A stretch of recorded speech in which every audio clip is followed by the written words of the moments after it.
We described the pharmacokinetic and pharmacodynamic properties of antibiotics used for UTIs. Now let's identify signs and symptoms of cystitis and pyelonephritis. Let's take a look at some key definitions. When you get a urine sample from a patient, for most individuals there will be no bacteria in the urine. The urine is supposed to be sterile, especially in men, and we call this sterile urine. Now, if you find bacteria in the urine sample, this could be due to contamination of the sample. This could be from the skin of the patient or from the environment. Once you rule out contamination, if there are bacteria in the urine, we call this bacteriuria. This means the presence of bacteria in the urine. If a patient with bacteriuria has no symptoms, we call this asymptomatic bacteriuria. This is not a urinary infection and does not need to be treated in most patients. If the patient does have symptoms, however, we call this symptomatic bacteriuria, or more commonly known as urinary tract infections. What exactly are these symptoms? The four most common symptoms are frequency, so the patient has to urinate small amounts frequently, and it will be painful, which we call dysuria. There will also be urgency, or the urge to void immediately, and there can also be hematuria, or the presence of blood in the urine. As I mentioned earlier, there are different types of UTIs.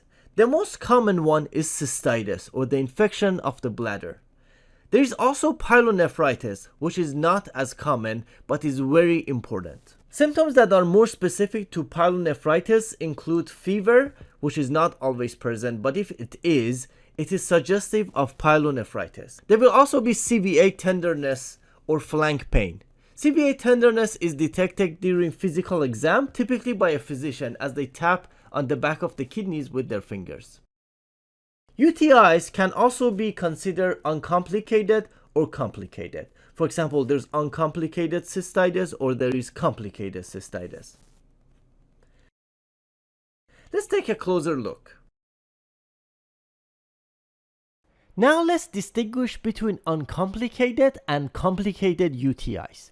Uncomplicated urinary tract infection refers to infection in a structurally and neurologically normal urinary tract. And the reason this is important because when there is normal anatomy and physiology, the urinary tract gets cleared much easier than when there is anatomic abnormalities.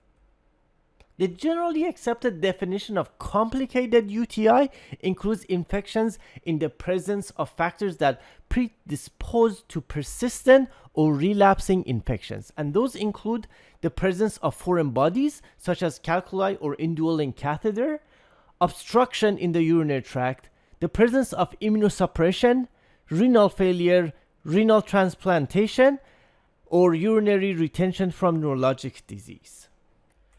These factors are important because not only do they make the clearance of bacteria from the urinary tract more difficult, but they also increase the likelihood of relapse. In addition, infection in men, pregnant women, and children, and also patients who are hospitalized or reside in the healthcare, they may be considered complicated. And more importantly, in patients with complicated UTIs, infecting microorganisms are more likely to be resistant to antimicrobial agents. And that's primarily because of these risk factors. The patients are more likely to have been exposed to antibiotics for other reasons, for other complications that they may have had. So these bacteria are more likely to have had a chance to develop resistance.